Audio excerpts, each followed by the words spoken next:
Salamat po. Tayo po magsisimula na po ng ating first service. Habang yung iba inaantay pa rin natin. So yung mga bata ay sa likuran. Yung ibang classes natin ay may kanilang lugar. At tayo ay dito. At salamat sa mga ginigiliw na panauhin natin ngayong umaga. Are you ready? Okay, buksan na po ng ating talata sa Biblia bilang ating paghuhugutan ng pag-aaral ngayong umaga. Si Brother Joas pala dito na. Thank you for coming sa ating mga bisita. Ganito po, ako na lang po magbabasa para sa inyo. Ito po ang ating pagkukunan ng pag-aaral ang salita ng Diyos. Palibasa'y inaring ganap na walang bayad ng kanyang biyaya sa pamamagitan ng pagtubos na nasa kay Kristo Jesus, na siyang inilagay ng Diyos na maging pangpalubag loob. Yun po ang ating pag-uusapan. Siguro alam na alam naman sa Batangas yung salitang pangpalubag loob. Ano sabi? Na siyang inilagay ng Diyos na maging pangpalubag loob sa pamamagitan ng pananampalataya sa kanyang dugo, upang maipakilala ang kanyang katwiran dahil sa hindi pagpansin sa mga kasalanan na nagawa na nagdaang panahon sa pamamagitan sa pagpapahinuhod ng Diyos. Manalangin po ulit tayo po yumuko at pumikit. Pagpalaan niyo kami, Banal na Espiritu, ang dugo ng Panginoong Hesus ang lumukob, dumalisay, bumalot sa amin. Sa pangalan ng Panginoong Hesus. Amen. So, ang ating pag-usapan po ay pagpapahinuhod. Sa English po yan ay propitiation. In English lang po natin. Para yung live streaming natin ay lahok-lahok po na ikinig dyan. Merong English, merong Tagalog. So, ang ating pag-usapan ay propitiation. Sa Tagalog po'y pangpalubag loob. Alam niyo ba ang ibig sabihin ng pangpalubag loob? Pang-alo? Okay. Pag sinabi pong pangpalubag loob, mga minamahal, ito po ay isang napakahalagang aral ng Diyos sa Biblia. Ito po ay may malaking kinalaman para ang tao ay makasigurado na buhay pa'y langit ang punta. Dapat iti ating maintindihan. Kasi yung iba ay kung ano-anong hokus-pokus ang pinagsasasabi. Ang lagi dating datandaan, dapat ang iyong pinaniniwalaan nakasalig sa Biblia. At hindi lang basta nakasalig sa Biblia, naiintindihan. Kaya naiintindihan, may nagpapaliwanag. At yung nagpapaliwanag, dapat naiintindihan yung ipinapaliwanag. Kaya ngayon po ating pag-uusapan, propitiation. Sa Tagalog na ating binasa ay pangpalubag loob. Tingnan po natin ang ibig sabihin ng pangpalubag loob. Ibig sabihin, ito po yung pagkaalis ng galit. Pag sinabi pong propitiation, pagkaalis ng galit. At paglalapat ng pabor, ng biyaya. Maintindihan po natin mamaya. Pag sinabi pong propitiation, inilalagay ko lang po sa part na intro. Pag sinabi pong propitiation o pagpapalubag loob, ay dati ikaw ay nasa ilalim ng galit. At inalis yun. At may instrumento kung bakit naalis yun. At ang ipinalit ay yung kanyang kahabagan, kaawagan, kaawaan. Okay, alisin na natin yung paliwanag yan. Nakuha na natin yan sa simpleng pangungusap na Tagalog. Ano nga po ating paksa? Propitiation. Sa Tagalog ay pangpalubag loob. Ang ibig sabihin ng pangpalubag loob, pag-aalis ng galit at pagpapalit ng pabor o biyaya ng Diyos. Okay. Unang dapat maintindihan natin, pag sinabing pinag-usapan propitiation o Ano yan? Pampalubag loob ay meron po diyang mga naka-attach. Meron pong mga nakahinggil diyan. Meron pong mga nakalapat na katotohanan diyan sa salitang pangpalubag loob. Una natin dapat mapuna, kapag pinag-usapan sa Biblia ang pangpalubag loob, at kahit naman sa literal na paksain, dapat natin makita talaga ditong meron pong siyang kinasusuklaman. Ang Diyos, kapag pinag-usapan po ang propitiation, pagpapahinuhod, meron siyang nakikitang kinagagalitan sa atin. Kasi hindi pwedeng ilapat yung mawala ang galit kung wala namang kinagagalitan. Tama? Bakit uutusan kang alisin mo yung mabaho dyan kung wala namang mabaho? Tama ba? Bakit mo papapasakan ang bubong na natulo kung wala namang butas? Bakit pag-uusapan yung propitiation, pangpalubag loob, kung wala namang kinagagalitan? So, ibig sabihin, kaya nga pangpalubag loob, pangalis ng galit, meron siyang kinagagalitan. At sabihin ko sa iyo, lahat ho ng tao ay kinagagalitan ng Diyos. Anong dahilan? So, ito po yung naka-attach sa propitiation. Ito po yung nakalapat, napapaloob sa tinatawag na pangpalubag loob. At lahat po tayo, dapat makilala natin, tayo po ay saklaw ng kinagagalitan ng Diyos. Una, dahilan po, yung tinatawag na horribleness of sin. Yung pagiging kamuhi-muhi, kasuklam-suklam, kasama-sama ng kasalanan. Sino dito ang walang kasalanan? Therefore, kaya pala mayroong propitiation. Sa Tagalog ay pangpalubag loob, na ibig sabihin ay pag-aalis ng kanyang kinasusuklaman. Bakit? Meron ho tayong taglay na kinasusuklaman ang Diyos. Ano yon? Kasalanan. Tingnan niyo po, sin is very unpleasant before God. Ang kasalanan ay hindi nakalulugod, nakatutuwa, muhi ang Diyos dyan. Kaya nga ating pag-uusapan, pampalubag. Bakit di pangpalubag? Meron siyang kinagagalitan. Ano ang kanyang kinagagalitan? Makasalanan. Ibig sabihin, dapat ang makasalanan, maalis, mapatawad yung kasalanan hanggat hindi ang Diyos ay galit. At tingnan po natin ang Roma chapter 2 verse 5. Datapwat ayon sa iyong katigasan at iyong pusong hindi nagsisisi ay nagtitipon ka sa iyong sarili ng puot sa karawan ng kaputan at pagpapahayag ng tapat na paghuhukom ng Diyos. Naintindihan niyo ba yan? So, pag pinag-usapan sa Bible ang propitiation, sa Tagalog ay pangpalubag loob, na ibig sabihin lang niyan, dapat maalis yung kanyang kinagagalitan. Dahil kung di maalis yon, maging ikaw ay kagalit-galit na din sa Diyos. Bakit? Ang sabi, dapat ayon sa iyong katigasan.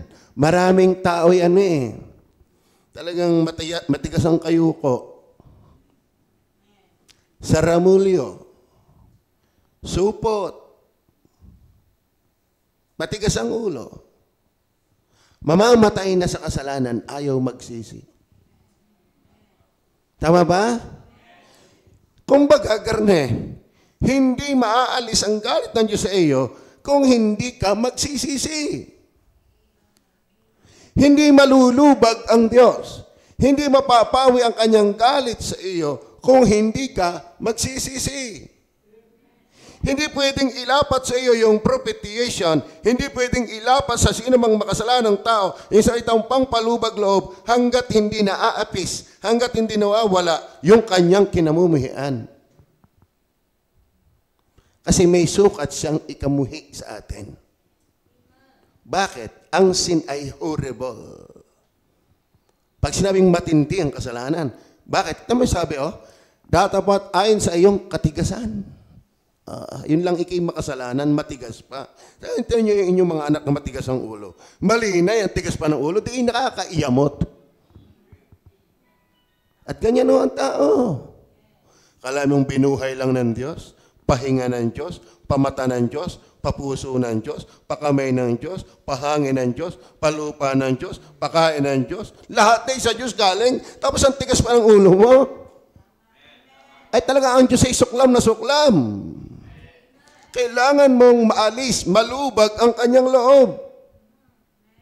Datapot ayon sa iyong katigasan at iyong pusong di nagsisisi. Nag-iipon ka. Hindi mo inaalis ang kasalanan, ang galit ng Diyos. Nagpapalaki ka lang lalo ng kanyang galit kapag matigas ang puso mo.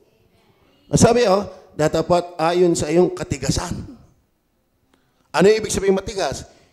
Yung pusong hindi nagsisisi. Ay, ibig sabihin pala ng matigas, ay hindi. Kundi yung puso mo, na ang tagal mo nang pinapangaralan ng Word of God, ay hindi ka pa rin mabago.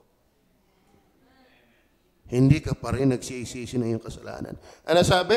Sa halip na mawala yung kanyang galit, nagtitipon ka palalo. Ibig sabihin, ang Diyos ay galit sa kasalanan. At sino ka sa ating walang kasalanan? Taas nga ang kamay din eh. Taas nga po, pati paa. Wala naman eh. Sa madaling sabi, hanggat hindi ka nagsisisi, ang Diyos hindi nalulubag ang galit. Nananatili ka sa puot ng Diyos.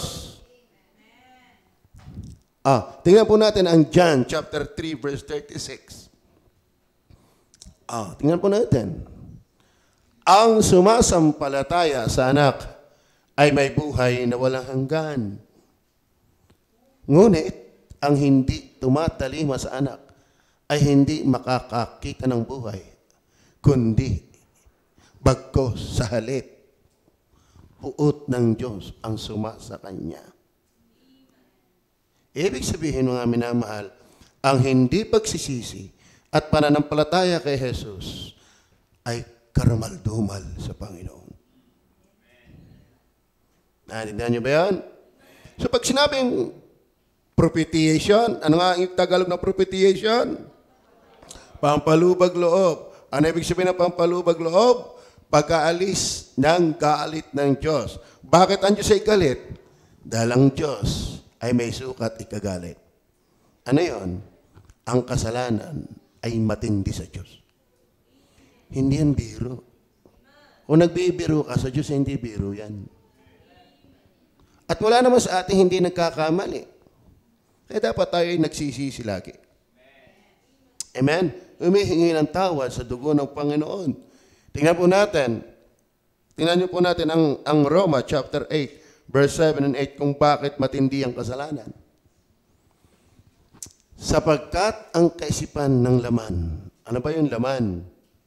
Ibig sabihin, ang tao ay, ang isip, tayo lahat may laman, katawan. Tayo lahat ay laman. Pero ang tinutukoy diyang laman ay hindi yung muscle. Kundi ikaw ay nag-iisip lamang doon sa gusto ng laman. Ano ka ang gusto ng laman? Kalimitan ang gusto ng laman ay ayaw ng Diyos. Ano ang gusto ng laman? Pornography. Sex. You know, sex, ay ayos lang ang sex kapag may sa asawa, in the boundary of marriage. Ano? Okay lang ang sex sa pagkita ng mag-asawa. Pero kung wala ka pang asawa, kasalanan yan. Kasalanan kung bakit yung kasalanan, yun ang gustong-gusto ng laman. Tama ba? Ano pa ang masamang gusto ng laman? Alak. Sigarilyo. Marites. Diga? Yung mga chismisan. Club. Kabastusan. Pagpatay. Galit. Puot. Inisa-isa yan. Ngayon, tingnan po natin. Sapagkat ang kaisipan ng laman. Ano yung kaisipan ng laman? Kung alin yung ayaw ng Diyos, yun ang gusto mo. Ay ano? Ay pakipag-alit Pag sinabi paikipag-alit, paikipag-away sa Diyos. Kaya hindi ubiro ang kasalanan. Akala mo yung Diyos yung inaaway mo. Naintindihan nyo ba yan? Akalain mo, sa kasalanan pala, ang nilalabanan mo ay Diyos. Ay labanan mo, Mayor, may lula ka. Labanan mo magulang mo, may lula ka. Labanan mo senador, may lula ka. Labanan mo presidente, may lula ka. Ay sige, labanan mo ang Diyos. Lalong matindi ang lula mo. Are you with me? At yan tayo. Dahil hanggat hindi ka ligtas, hindi ka mahilig sa Diyos. Ang tao'y mahilig sa gusto ng laman. Yan ang laye. Yan ang kalakaran. Tama ba ka? Sinasangkalan lang ang pangalan ng Panginoon. Ay, may pistahan sa amin. Pista ng Nazareno. Oh, ginamit lang ang pangalan ng Nazareno, pero sa totoo na, ang daming barikan doon. Ang daming lungaran doon ng pagsusuka. Kaya halata mo na hindi sa Diyos yan. Bakit ang dumi-dumi ng pagdiriwang? Ang Diyos ay banal para pagdiwang mo ng marumi. Tama ba? Kaya marami pagdiriwang ang tao hindi pang Diyos. Sinasangkalan lang ang Diyos. Pero sa totoo na, ang nagaganap, ang nasasatisfied, yung gusto ng laman, hindi yung gusto ng Diyos. Kaya ang tao palaban sa Diyos. Kaya ang Diyos galit sa tao. Bakit? Eh kaya nga kailangan mong maintindihan yung pangpalubag loob. Bakit? May kinagagalitan siya sa iyo. Alin, yung gusto mong mali. Hindi lang gusto hilig. Iba yung gusto Mas malalim ang hilig kaysa gusto. Tama ba? Para si Jimel, pag hindi itlog, ayaw mapakain. Nasaan ikuti, bubunihin ka na yan. Lahi ka ng itlog. Pag talong na, pag naipa na, pinipilit lang, napipilitan lang, takot sa akin. Pero hindi niya hilig. Tayo, hindi napipilitan sa kasalanan. We enjoy sin. Naintindihan mo ba? Maliwanag ko ba? Oh. Sapagkat ang kaisipan ng laman ay pakikipag-alit laban sa Diyos. Tama? Laban sa Diyos. Yung hilig ng laman ay laban sa Diyos. Kontra sa Diyos. Kaya kailangan ng Diyos ay malubag. Kapag hindi ka nagsisisi at nananampalataya, mamamatay kang nasa ilalim ng puot ng Diyos. Kasi hindi siya nalubag. Are you with me? Tingnan pa natin, number 2. Not only horribleness of sin, yung kalalaan ng kasalanan, ito ang dahilan kung bakit dapat malubag ang Diyos. Holiness of God. Alam mo ang Diyos kaya galit sa kasalanan? Banal siya. Tama ba? Ang bayawak, ano paboritong kainin ng bayawak? Kung alin yung bulok. Tama? Ang baboy, ang paboritong kainin ng baboy? Darak. Ano mo paboritong gawin ng tao? Kasalanan. Ang Diyos, anong paborito niya? Katwiran. Magkasalungat tayo ng Diyos. Kaya ba naniniwala ang Diyos walang kasalanan? Kaya ba naniniwala ang Diyos walang hilig sa kasalanan? Kaya ba naniniwala na ang Diyos ay galit sa kasalanan? Okay. Paano kung hindi ka magsisisi? Paano ka na? Paano ka na kung hindi maaalis ang galit ng Diyos? Ang Diyos ba'y walang kasalanan? Kaya ang Panginoong Hesus ang naging kapahayagan, lalo nagpatunay na talaga ang Diyos ay banal. Unawain muna natin ito sa 1 John 1:5. Hindi ko napalagay dyan. Unawain natin. Tingnan niyo po ang Diyos. 1 John 1:5. Tingnan niyo At ito ang pasabing aming narinig sa Kanya at sa inyo'y aming ibinabalita na ang Diyos ay ilaw. At sa Kanya'y walang anumang kadiliman. Ibig sabihin, walang portion na ang Diyos ay may kaunting dilim. Ang ibig sabihin ng Diyos ay ilaw, wala siyang kaunting dilim. Ibig sabihin, sa gisag na siya'y banal na walang kaunting pabor sa mali. Naintindihan ba yan? At ang Diyos po ay hindi compromiser. Ang Diyos po ay eternally holy. Hindi siya yuyuko sa mali nating gusto. Parang karne, ay total marani, hindi din naman kita mabiligan. Sige na nga, payag na ako. Hindi ganun ang Diyos. Kapag hindi ka magsisisit mananampalataya, hindi talaga kayo magtatagpo ng Diyos sa langit. Dahil ang Diyos ay wala ni katiting na dilim. Siya'y busilak na liwanag. As liwanag na hindi mapupundi. Never come a time sa Diyos na siya'y susuko sa matigas ang ulo. Dapat ang matigas ang ulo ang sumuko sa matigas sa kabanalan. Magsisi tayo. Kung gusto mong malubag ang Diyos, magsisi ka. Hindi ang Diyos yuyuko sa iyo, ikaw ang yumuko sa Kanya. Tama ba? Ito ang pasabing aming narinig. Patunayan pa natin sa 1 Peter chapter 2:22. Si Jesus po ang nagpakilala sa kanyang pamumuhay sa pagkakatawang tao na talaga ang Diyos ay walang kasalanan. Tingnan niyo po, na siya'y hindi nagkasala o kinasumpungan man ng daya ang kanyang bibig. So ang Diyos na hindi nakikita ay nagkatawang tao kaya siya nakita at yung lifestyle niya sa lupa ay hindi nagkasala. Therefore, ang Diyos ay banal. Kaya ang Diyos galit sa kasalanan. At hanggat hindi ka nagsisisi, hindi siya malulubag. Ang ebidensya na nagsisisi, hindi once buhay ang nagsisisi. Mamamatay kang nagsisisi. Dahil ang tunay na ligtas, malambot ang puso sa kasalanan. I don't believe na ang pagsisisi minsan lang. Ang kaligtasan ay minsan lang. Pero ang ebidensya ng kaligtasan, tuloy-tuloy na pagsisisi. Hanggang mamatay. Dahil walang pagkakataon niya pat Kristiyano ka na hindi ka na nagkakamali. Kahit Kristiyano na, nagkakamali pa rin. Kaya ang pagsisisi, yan ay habang buhay. Ang kaligtasan ay minsan. Pero ang pagsisisi habang buhay. Naintindihan niyo ba yan? Bakit? Hindi man ibig sabihin pagkikinaligtas, forever ka ng banal. Sa paningin ng Diyos, forever ka ng banal. Pero hanggat wala ka pa sa langit, naduduman ka pa. Maliwanag ko ba? Tingnan po natin hanggat hindi ka magsisi. Ang Diyos ay banal. Tingnan po natin ang Psalms chapter 5, verse 4 and 5. Sapagkat ikaw ay di isang Diyos na may kaluguran sa kasamaan.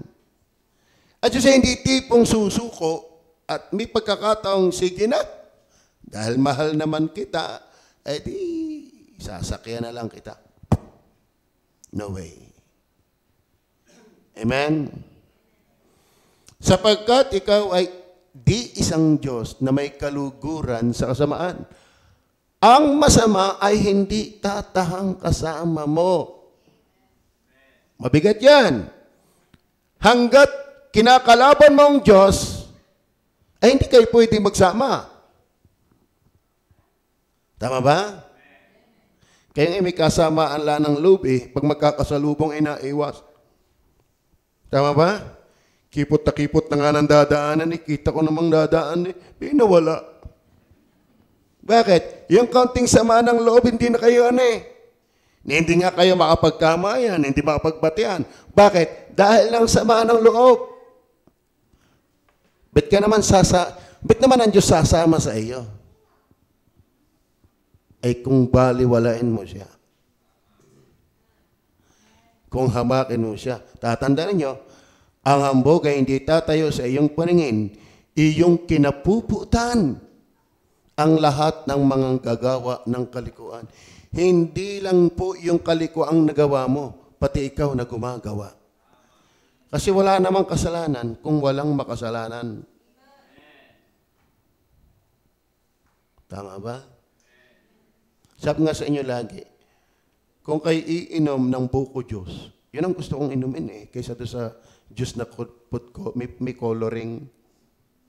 At saka maganda sa buko juice, yung nilagyan na lang ng yelo, sa ang kinayod na mura, wala nang asukal. Para natural. Wala na rin gatas. Kasi nawawala yung enzyme yun for your information. At yung Atis Castilla, masustansya yan. Pero pag binuksan na ninyo at ilagay sa rep, wala na yun. Carbo na lang yun. Wala na ang enzyme yun. Kaya maganda pagkabukas, kain na agad lahat hanggat kaya. Ano? Ngayon, ang puntos ko lang dito mga kapatid.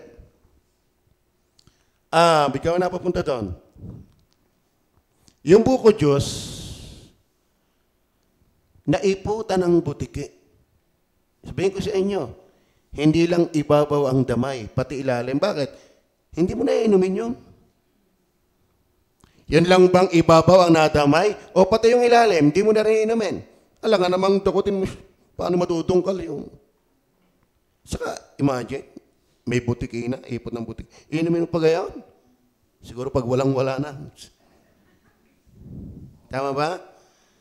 Kaya hindi ka nakakasamahin ng Diyos, naiputang ka na ng kasalanan. Actually, hindi ka lang naiputan, napasasaan. Tama ba? Nakakita ba kayo ng tawag dito? Yung malinis sa tubig, biglang nilagyan ng yung pulbos na itim. Kitang-kita mo kung paanong saliputin ng itim yung tubig na malinis. Nakakalat, pababa, kita mo Alam niyo ba ang kasalanan? Hindi tayo napatungan lang. Naniniwala ba kayo doon? Hindi ho tayo napatungan lang. Na-occupied tayo. Ang ating isip, ang ating damdamin, ang ating kalooban, walang puwang ng pagkatao na hindi damay ng dumi ng kasalanan. Kaya may usapin sa Bible, pangpalubag loob. Dahil hanggat hindi malulubag ang Diyos sa iyo, ang Diyos ay galit sa kasalanan. Bakit? Siya'y banal. Sabi dyan, iyong kinapupuutan. Hindi niya minamahal. Hindi niya kinatutuwaan. Hindi siya cute na cute. Ang sabi, iyong kinapuputan. Ang alin? Ang lahat ng mga manggagawa. Mga kapatid, hindi lang yung ginawa, kundi yung manggagawa. Mali yung sabihin, God loves the sinners, but He hates sin. Hindi, mali yun. Mali yun. Ito sabi, iyong kinapuputan ang lahat ng mga manggagawa. Hindi lang yung ginawa, kundi yung gumawa. Kaya ikaw, don't tell me God loves you unless you repent and believe the Lord Jesus Christ. Yan ang nakakalungkot sa maraming preacher. Inuuto ang maraming tao. Lagi sasabihin, mahal ka ng Diyos. Paano yan? Mahal ka niya dahil minahal ka niya. Hindi dahil ka mahal-mahal ka. Good morning. You need to repent in order for you that your sin ay maapis, mawala, malubag.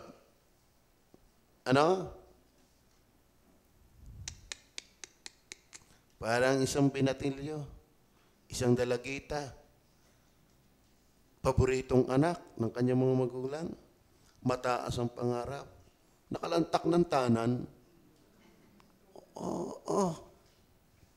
ma-high blood ang ama sa ginawa ng anak, pati yung ina, talagang magkakatakwilan. Lumayas ka na sa pamamahay ka. Sa tindi ng galit, ay paboritong anak, may pangarap ang taas, nagtanan, nabuntis. Kung 10 taong din nagpapangita, ay nung makita ang anak na nagtanan, tinakwil niya, may anak na. Grade 3 na. Kimuwi sa atin. Bakit? Nakita ang apo.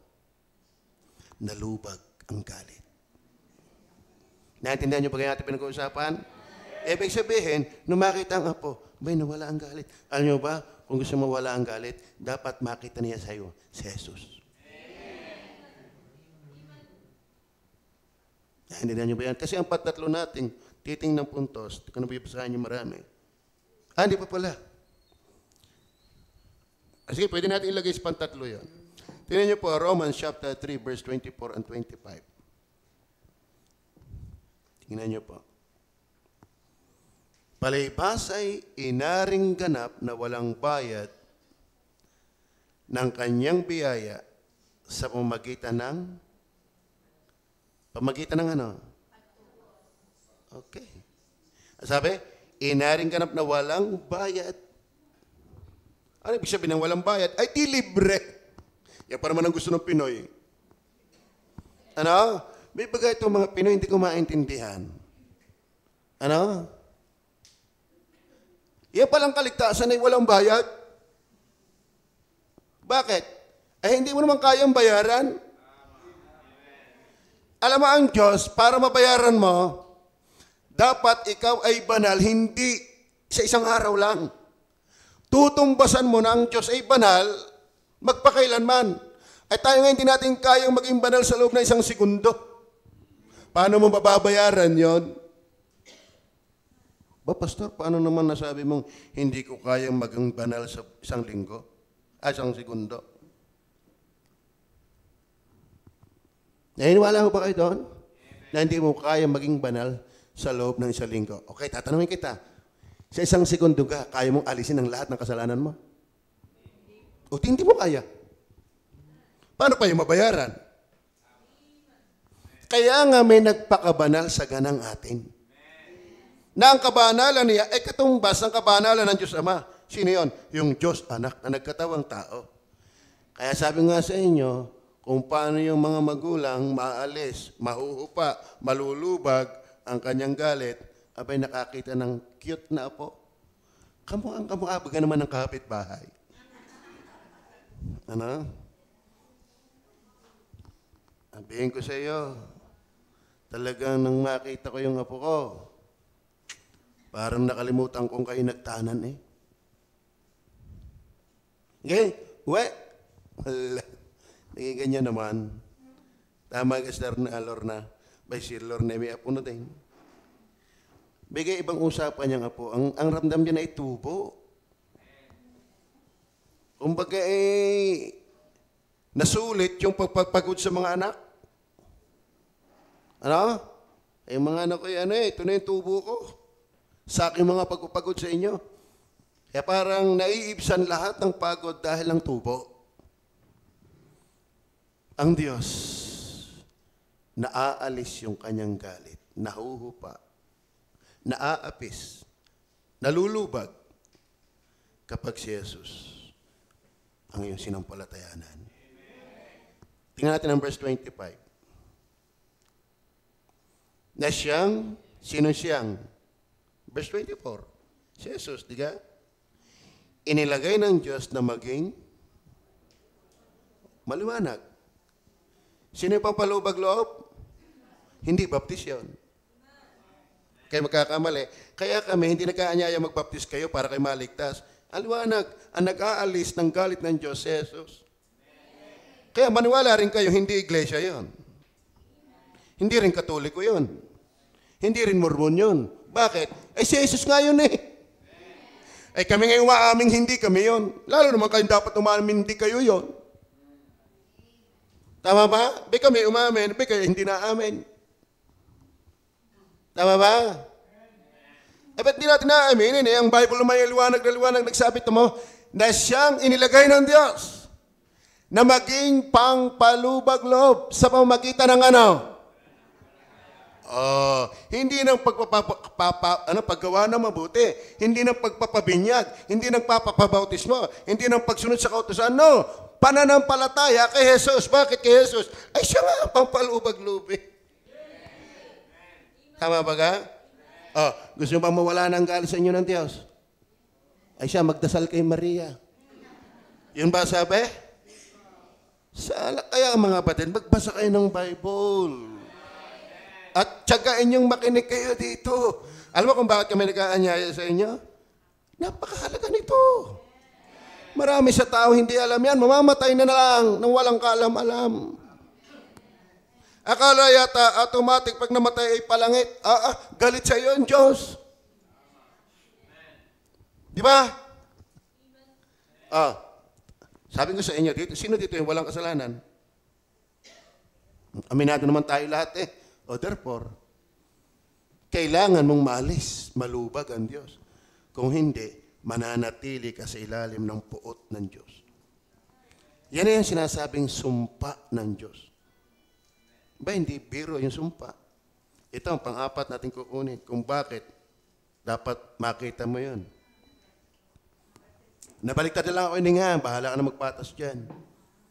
Hell. Una, the horribleness of sin, the holiness of God, then yung haser. Ang haser, pag sinabing haser, the appeaser, yung number 3. Inang na number 4 natin yan. Ano? Yung number 3, yung haser. Pag sinabing haser, appeaser, pacifier of God's wrath. That is the Lord Jesus Christ. Ako alam ko kung bakit ako'y palangit pag namatay. Hindi naggalit ang Diyos sa akin. Bakit ang Diyos hindi nagalit sa akin? Ako'y makasalanan. Sinampalatayanan ko si Jesus. Bakit?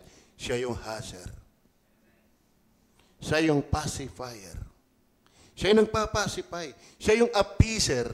Siya yung nag-aalis ng galit.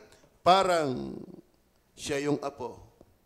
Bakit pwede nang umuwi sa bahay yung mga magulang? Naintindihan nyo gayon? Pero kung hindi si Jesus, at magmamatigas kayo, ay, kung saan ako namulat, doon ako mauutas. Ay, siya ka, mauutas ka talaga. Hindi ka ganyan ang katwiran ng maraming mga tao. Kung saan ako namulat, doon ako mamamatay. Ay, mamamatay ka talaga. Dahil hindi susuko ang Diyos sa iyo, ikaw ang sumuko sa Diyos. Ang standard ng Diyos ay fix. Ang Diyos ay hindi compromiser. Naintindihan nyo kaya? Hindi yuyuko ang Diyos. Liban na lamang, may sukat siyang dahilan para ikitanggapin. At yun na nga si Jesus. Pag hindi si Jesus, may kalalagyan ka. Nasa ilalim ka ng sumpa ng Diyos. Maliwanag ko ba? Tingnan po ang mangyayari. Number 4. Revelation 21 verse 8. Kapag nagmatigas ka sa hindi pagsisisi at hindi pananampalataya kay Jesus, pakibasa nga natin. 21 verse 8. Basa.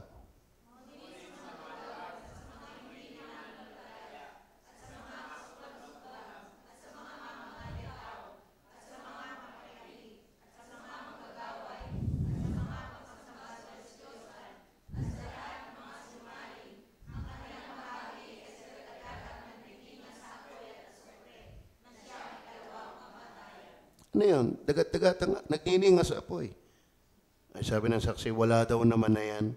Di maintindihan. Ano ang Diyos nagsisinungaling? Talinghaga daw yun.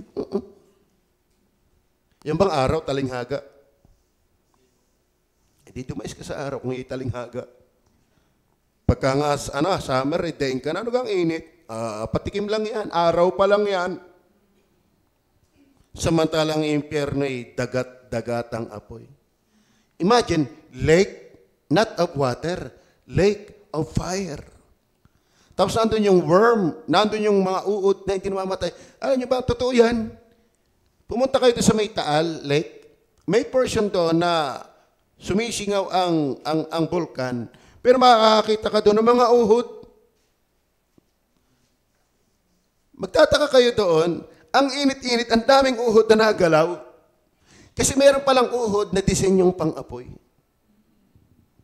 Sabi nung ako nagtuturo sa theology, Just Bible School, may estudyante nagtanong, Pastor, bakit ang impyerno ay lake of fire, but ang dilim? Nga naman, parang nasundot.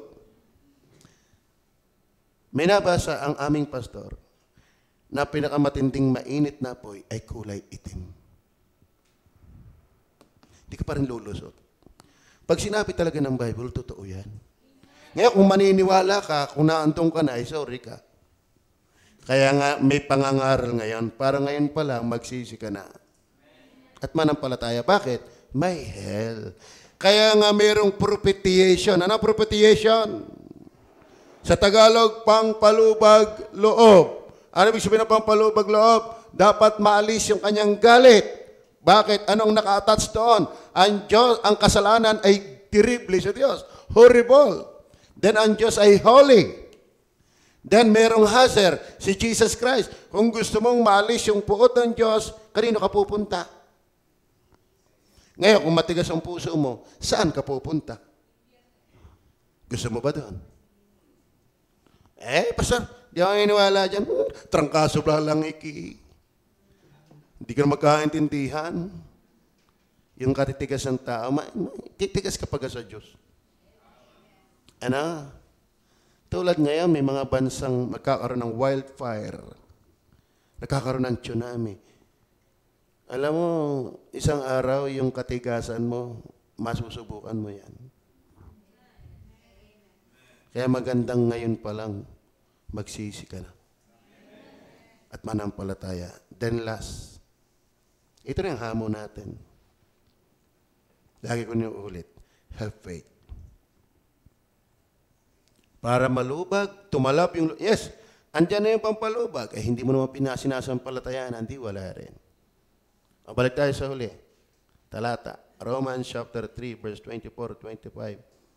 Sapagkat ang... Ano ba yan?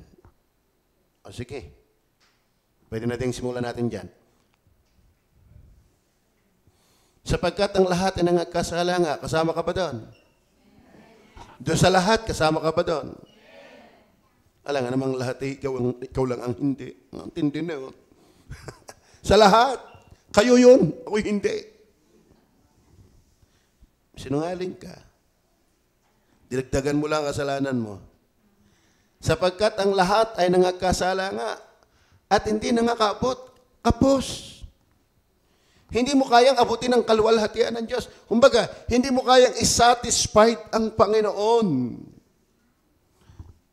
Kahit nga sa pag-aaral, yung pinakamatalino na, summa cum laude, magna cum laude, yun ay kaya naging summa cum laude, naging magna cum laude, yun ay naging mataas lang sa lahat ng estudyante. Pero never na nasatisfied nila yung hinihingi, ano tawag doon?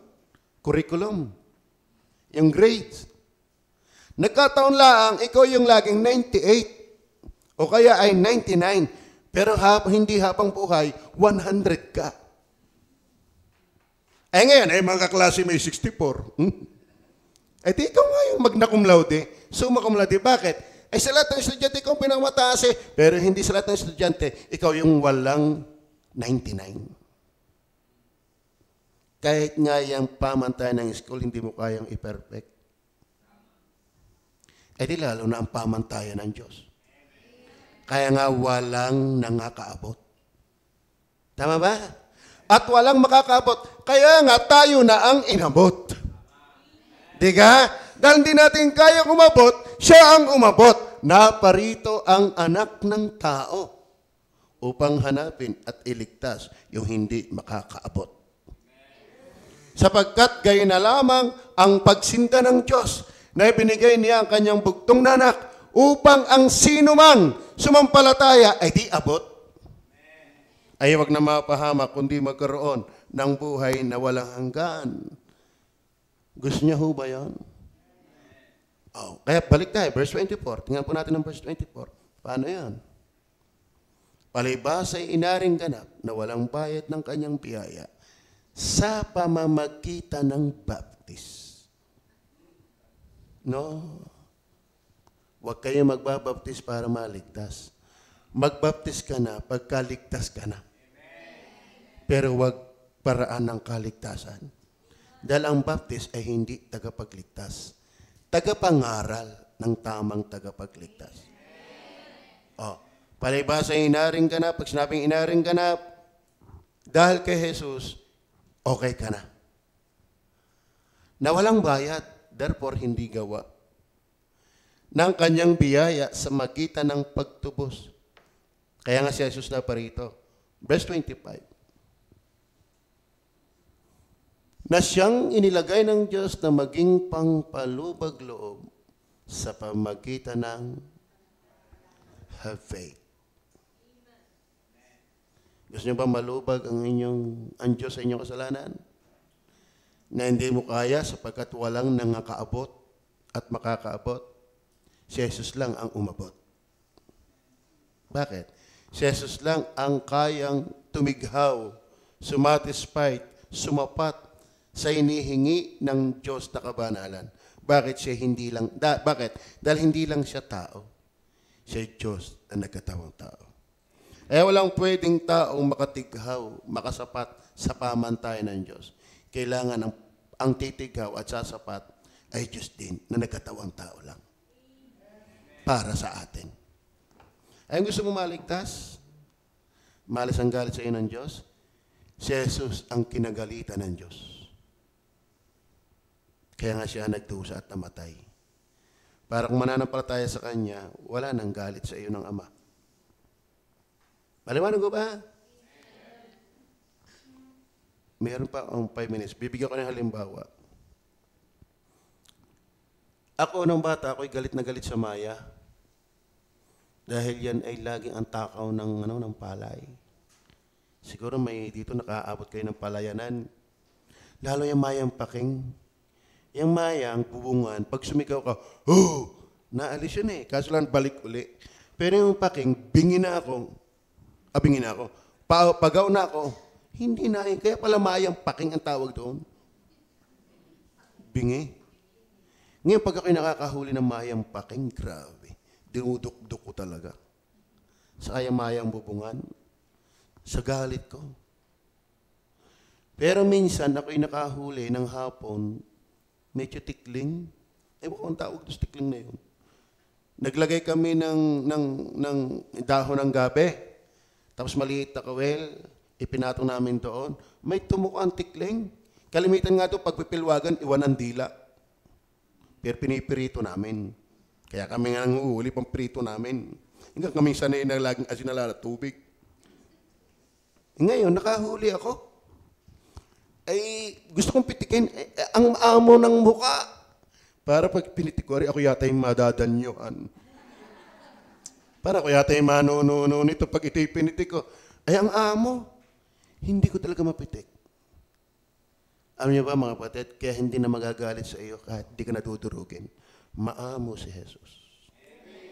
Pag sinampalatayanan mo siya, siya ay hindi lumaban sa Diyos ni isang segundo.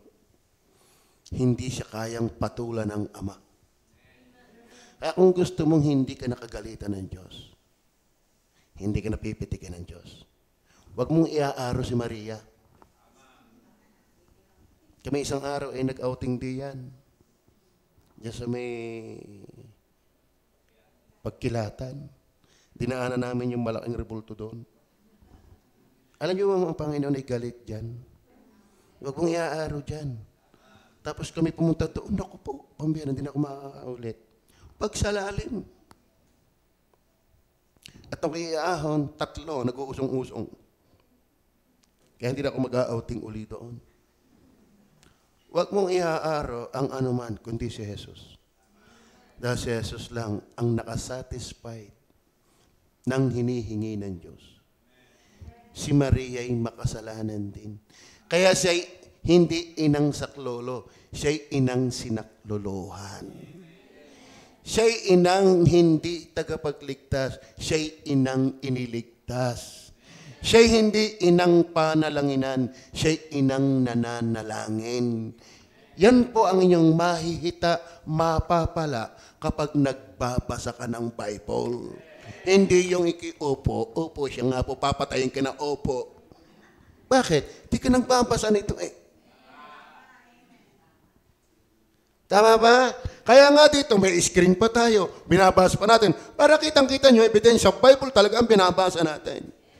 Para ang pananampalataya mo, hindi sa sabi-sabi, kundi sa sinabi ng Diyos. Dahil kung hindi ang sinabi ng Diyos ang iyong babasihan, may kalalagyan kang. May kalalagyan ka. Nakakalungkot, marami pang mangaral. Gumamit ng Bible, binabaluktot naman. Ito, linaw, na siyang inilagay ng Diyos. Sinong siya inilagay? Sino ang naglagay? Diyos. Hindi ako. Hindi sino man. Diyos ang naglagay na maging, yun ang ating paksa, propitiation. Pampalubag-loob. Sa magitan ng sa kanyang dugo. Bakit? Sa gisag ng kanyang buhay na ibinuwis. Upang maipakilala ang kanyang katwiran. Hindi pangangatwiran natin, kanyang katwiran. Dahil sa hindi pagpansin sa mga kasalanan na nagawa ng nagdaang panahon sa pagpapahinuhod ng Diyos. Ang Diyos ay tiis na, pigil na. Ang Diyos ay galit na. Gusto niyang gunawin ng daigdig. Pero sinugo pa rin ang kanyang anak. Para ang kanyang muhi at suklam sa kasalanan sa sinumang sumasampalataya ay malubag. Kayo, sino sasampalatayanan ninyo? Matapos nyo mapakinggan yan. Ay, kung saan ako namulat, doon ako mauutas. Utas ka talaga. Sabihin ko sa iyo, utas ka talaga. Mas lalong malaki ang pananagutan mo sa Diyos. Bakit? Napakinggan mo na ngayong umaga ang katotohanan. At hindi mo pa rin isusuko. Matindi. Baka ang uod na ihahanda sa iyo sa apoy ay hindi isang planggana. Kasi napakinggan mo na ang katotohanan eh. Ang bait ng taong ati, matindi. Mas naniniwala pa sa mali, ay siya ka, isang dagat na uhod ang iyo. Mas malaki ang pananagutan ng taong alam ang tama, pero ipinilit ang mali. Naintindihan niyo ba yan? Gusto niyo ba mawala ang galit ng Diyos? Kanino ka pupunta? Sa baptist? Kung hindi sa baptist, ako iniwalang hindi rin sa iba. Ano sabi ni Jesus? Ako ang daan. Pag sinabing ako, marami gayon. Napapatawa ka sa salitang, sumuko ka na! Napapaligiran kita.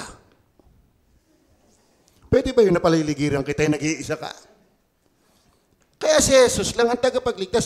Sabi ni Jesus, ako. Tama ba?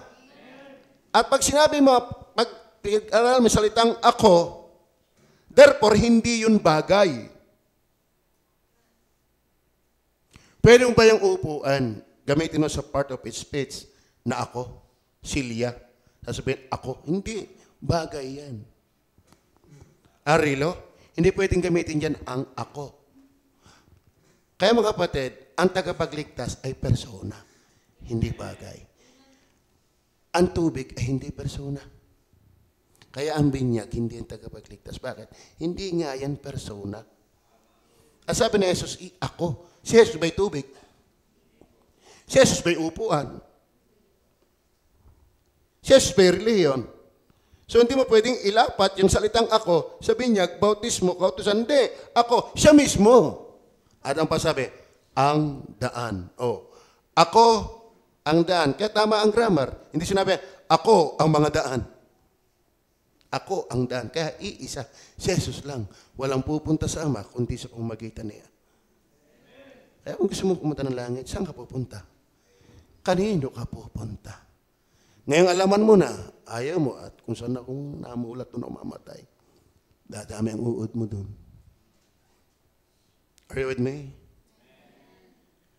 Tayo manalangin. Habang tayo na kayo nakapikit, pwede kang manalangin sa iyong kinaupong yan. Humingi ka ng tawa, Diyos ko po. Naintindihan ko po ang mensahe mo. Patawarin niyo po ako. Humingi ka ng tawad sa Diyos. Hindi kita gagabayan, ikaw na mismo manalangin.